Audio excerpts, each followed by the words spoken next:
आते थे झंडा फहराने के लिए, तो वो बोलते थे कि मैं चाहती हूँ कि तुम भी ऐसी ही ऑफिसर बनो। सबसे बड़ा रोग क्या कहेंगे लोग, कुछ भी लोग बोलते जाए, मेरा ध्यान है बस मछली की आँख पे। मंजिल पाने की चाहत आँखों में लहू बन के उतरती है, उड़ता वही है जो फड़फड़ाता है।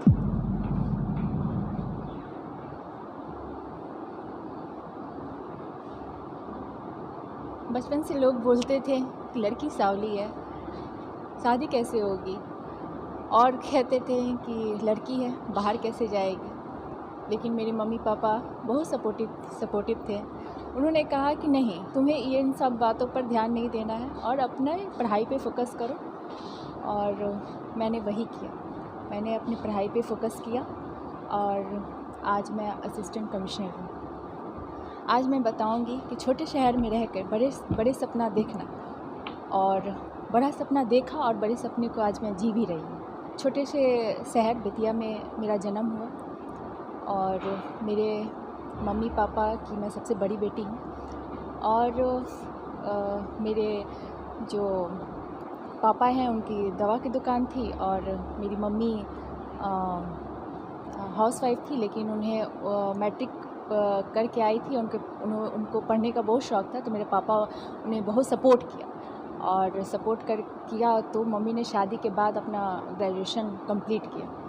तो शुरू से ही मेरे घर में पढ़ाई का माहौल था। मम्मी पापा शुरू से सपोर्टिव थे और उन्होंने कहा कि नहीं, ख़ासकर मेरी मम्मी मेरे पढ़ाई को लेकर बहुत सेंसिटिव थी। वो चाहती थी कि मेरी लड़की जो मैं नहीं कर पाई मेरी लड़की करे। तो मेरा पढ़ाई अच्छे स्कूलिंग मेरी बहुत अच्छे से हुई और मेरी दिलचस्पी साइंस से थी और मैं आईआईटी करना चाहती थी। तो कुछ कारणवश आईआईटी कोटा में मैं नहीं जा पाई और मुझे बेतिया में ही रह के पढ़ना पड़ा। लेकिन मुझे कुछ अलग करना था, मुझे भेड़ चाल का हिस्सा नहीं बनना था। मैं शुरू से ही चाहती थी कि अगर आईआईटी नहीं तो कुछ ऐसा करूं कि जो सबसे अलग हो। और मैंने मैथ्स सब्जेक्ट लिया और ग्रेजुएशन में भी मैंने मैथ्स से किया। उस समय में जिस वक्त मैं कॉलेज में थी और मैथ्स से कर रही थी, उस समय मैं लड़कियों में बस सिर्फ मैं ही थी और बाकी सब लड़के थे। तो ग्रेजुएशन मेरी कंप्लीट हो गई।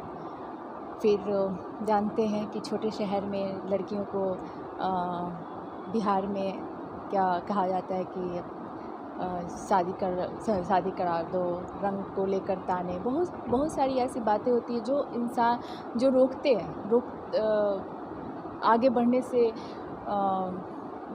रोका जाता है। लेकिन मम्मी और मेरे पापा जो सपोर्टिव थे तो मुझे इन सब बातों का फ़र्क नहीं पड़ता था।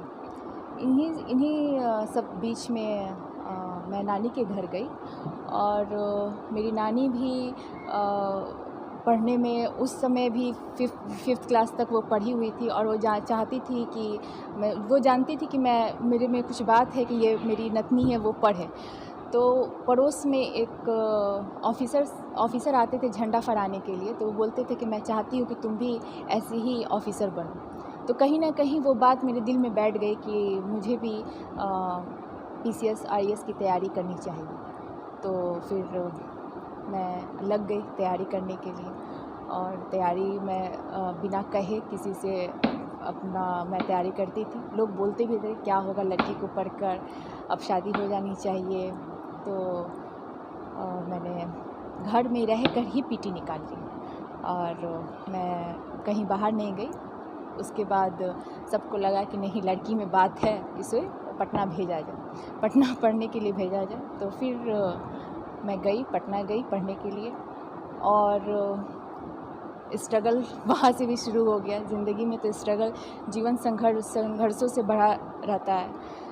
तो जिससे भी मिलती थी वो बोलते थे कि पॉजिटिव बातों से ज़्यादा नेगेटिव ही होते थे कि कैसे हो जाएगा, इतने लोग बैठे रहते हैं, उन लोगों का होता ही नहीं है और तुम आते साथ सोच रही हो कि तुम्हारा फर्स्ट अटेम्प्ट में हो जाए। तो मैं उन लोगों का जवाब नहीं देती थी। मेरे मन में मैं सोचती थी, मेरी बचपन से आदत थी कि जो भी बच्चे अपनी किसी फील्ड में आगे बढ़ते थे, मैं उनकी इंटरव्यू देखती थी, पेपर में पढ़ती थी। तो मैं सोचती थी कि जब वो कर सकते हैं तो मैं क्यों नहीं कर सकती हूँ। तो मैं अपना पढ़ाई बहुत अच्छे से करना शुरू कर दिया पटना में। उसी बीच मैं रहमान सर से मिली, और रहमान सर बहुत अच्छे टीचर हैं, मगर he is very good motivator. तो मैं ग्रेजुएशन करने के बाद इस फील्ड में आना, फिर 2 ही 3 महीना मुझे मेरे पास थे मेंस के लिए, तो मेरे पास टाइम नहीं था। तो सर की आज भी बातें मुझे ध्यान में आती हैं, और अभी भी मैं उसको अप्लाई करती हूँ कि वो बोलते थे हमेशा कि मंजिल पाने की चाहत आँखों में लहू बन के उतरती है, उड़ता वही है जो फड़फड़ाता है, जो कोशिश ही नहीं करेगा वो कैसे आगे बढ़ेगा। तो ये सब बातें रहती थी, और मैंने दिन रात मेहनत करके अपना 100% दिया, और पीटी भी निकला, मेंस भी निकला, इंटरव्यू तक गई, मगर ओवरऑल मेरा नहीं हुआ। तो नहीं होना तो फिर मुझे वही बेतिया में जाना था। फिर वही लोगों की बातें कि सावली है, कैसे शादी होगी, पढ़ाई कितना दिन तक करेगी। तो मैं टूट गई थी, बेसिकली मैं टूट गई थी। मुझे बहुत होप था कि मेरा फर्स्ट अटेम्प्ट में हो जाएगा, लेकिन हाँ, उस समय मेरे मम्मी पापा और रहमान सर हमेशा मुझ पे विश्वास दिलाते थे कि तुम्हारा होगा, तुम कंटिन्यू अपनी पढ़ाई रखो। और मेरी मम्मी पेपर रोज़ पढ़ती थी। तो बेतिया में एक लाइब्रेरी है, छोटा सा गवर्नमेंट की लाइब्रेरी है। तो वहाँ जो बच्चे बाहर नहीं जाते हैं, जो पटना नहीं जा पाते हैं, दिल्ली नहीं जा पाते हैं, तो ये बच्चे ग्रुप स्टडी करते थे। ग्रुप स्टडी करके और गवर्नमेंट सर्विस की तैयारी करते थे और निकालते भी थे। तो मम्मी ने वो आर्टिकल कहीं पढ़ा हुआ था, तो वो बोली कि तुम डिप्रेशन की शिकार हो जाओगी, घर पे रहोगी, चलो तुम लाइब्रेरी ज्वाइन करो। और मम्मी ने मुझे ग्रुप ज्वाइन करवा दिया। तो मैं ग्रुप में पढ़ने लगी, और इसी बीच मेरा बहुत सारे एग्ज़ाम भी निकले, लेकिन फाइनली ज्वाइनिंग नहीं होती थी। उसी में मेरा सार्जेंट में भी हुआ, फॉरेस्ट ऑफिसर में भी हुआ, और यूपीपीसीएस भी निकला। फिर सब उसमें हो रहा था, लेकिन ये सभी नहीं जानते थे। सब यही बोलते थे कि लड़की है, क्या शादी कब होगी, रंग सांवला है, लड़का अच्छा मिलेगा नहीं मिलेगा। तो मेरी आज भी आदत है कि मैं रोज़ कुछ अच्छा सुनती हूँ या अच्छा पढ़ती हूँ। तो मैंने कहीं पढ़ा था और सुना था कि सबसे बड़ा रोग क्या कहेंगे लोग।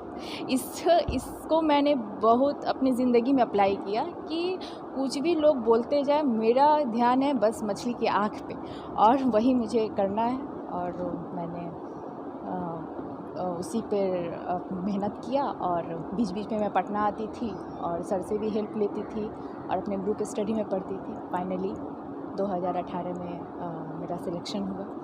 और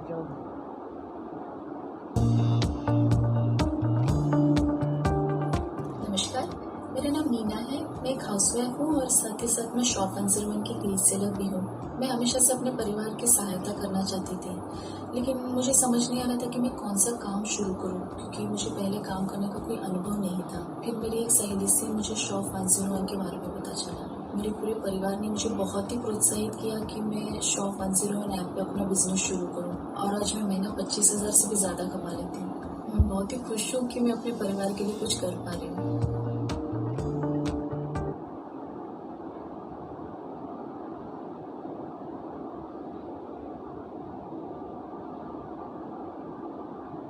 इसके लिए तुमको दूसरे देश जाके कमाना पड़ेगा। दूसरे देश नहीं, बस दूसरी सैलरी चाहिए मेरी जान। फाइनेंशियल मार्केट से प्रॉफिट बढ़ाओ, पहले समझो फिर कमाओ। ऑक्टाइफेक्स, कमाओ दूसरी सैलरी।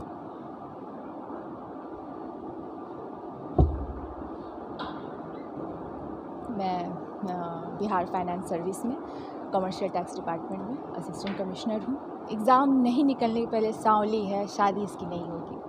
और सब कोई जो है आज समाज की ये सबसे बड़ी सच्चाई है। एक कास्ट फिर रिलीजन, फिर गोरा काला।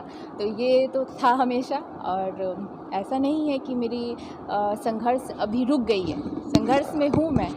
तो हाँ, एग्ज़ाम के बाद, एग्ज़ाम निकलने के बाद लोगों का नज़रिया मेरे प्रति चेंज हुआ और रिश्ते भी आए, लेकिन अब मैं खुद चुनती हूँ लड़के को कि मुझे क्या चाहिए। यही है कि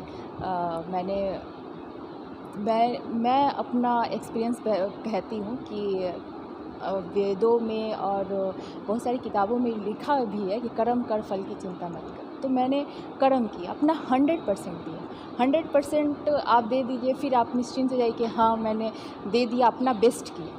और एक और लाइन भी है जो मुझे जो अच्छी लाइन लगती है, तो वो मैं हमेशा चूज़ लेती हूँ कि बताया गया है कि कभी किसी दिल से किसी चीज़ की चाहत हो तो पूरी कायनात उसे मिलाने की कोशिश करती है। तो वही है, तो मेरा यहाँ पे कहना है कि आप इतने काबिल हो जाएं कि वो पूरे कायनात आपको खुद गिफ्ट कर दे। तो उसी हिसाब से मैंने अपना मेहनत किया, और मैं कहना चाहती हूँ कि जो भी तैयारी करते हैं, कोई फ़र्क नहीं पड़ता है कि आप कैसे रंग के हैं, कोई फ़र्क नहीं पड़ता है आप किस शहर से हैं कि गांव से हैं, आपके हालात कैसे हैं। बस आपका स्ट्रेंथ, आपके डिसाइड आपने कर लिया कि हाँ, मुझे करना है, तो करना है।